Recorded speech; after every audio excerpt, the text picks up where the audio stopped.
Warning, this episode contains commentary.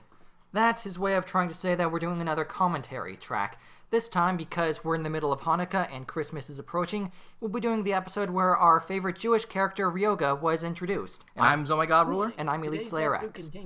So we decided to begin this episode with a little disclaimer, hey, we're going to make Jewish jokes, because, you know, it's the internet, people can get offended or people can take us too seriously, it can go either way, and we wanted to make sure that people knew that these are Jewish guys making Jewish jokes. Last time on Ranma 1/2. So this guy doing the fake narrator is named Takoa123456789, and he basically enjoyed our series, and he was doing his own Ranma bridge at the time, and I asked if he wanted to be a part of it, and he said sure.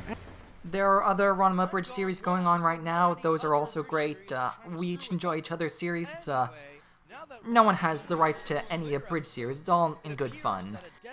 So here we have the music, Tatooine music from Star Wars. We've got Ryoga commenting about deserts in Japan. I am not a geography person. I don't know if there are deserts in Japan. I think there are, but either way it means Ryoga is far away. And the Mary Poppins flying technique coming up is my idea. I really thought it was a good idea because he had the umbrella. It made a lot of sense. It worked.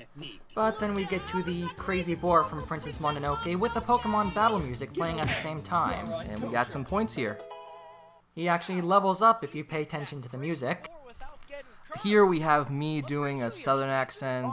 I don't think it was as good back then, but I think it might have improved over time. And meanwhile we have Ryoga explaining that he's on a journey to Furuncon, but he doesn't want directions because he's a man. And then he immediately after swallows his pride and asks for directions which he cannot properly follow. One of the things that made us get Ryoga to be Jewish was the joke that Moses wandered the desert for 40 years and never asked for directions. There's also the mythological wandering Jew, but that's a story for another time.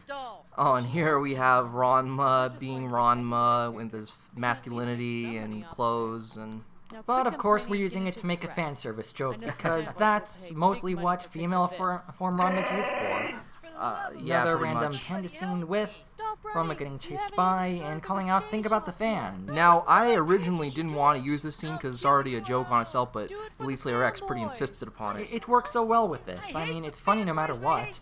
And we got to make a lot of good lines with them running by. And then Son's little comment. Yeah, I was pretty much doing the southern accent without the southern emphasis a little bit. And so here we have the usual tempting fate. Ranma's calling out, if I'm wrong, let me be struck down by an umbrella. There have been a few times where that joke has been used, but it works. And Ryoga calling out, Shabbat Shalom, Ranma Saotome is taken from the Hebrew hymn with, Shabbat Shalom, motherfuckers! Which is used, well, you'll see. So now we've got Ryoga going on about his backstory. It's pretty similar to the original. We're not changing it too much.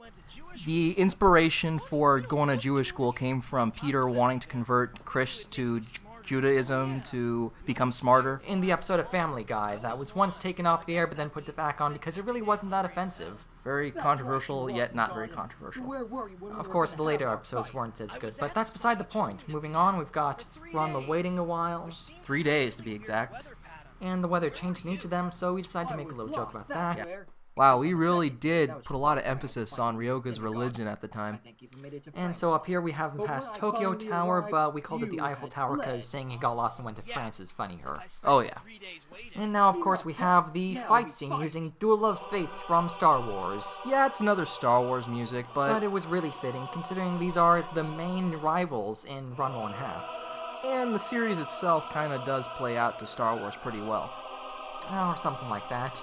And at this point, he just kind of goes running off. We didn't know what to say right there, because he just kind of ended the episode with him getting way in the wrong direction again. What can you say to that? Just kind of, hey, over here, like you did say. Exactly. So, more running, and finally he realizes he is lost again.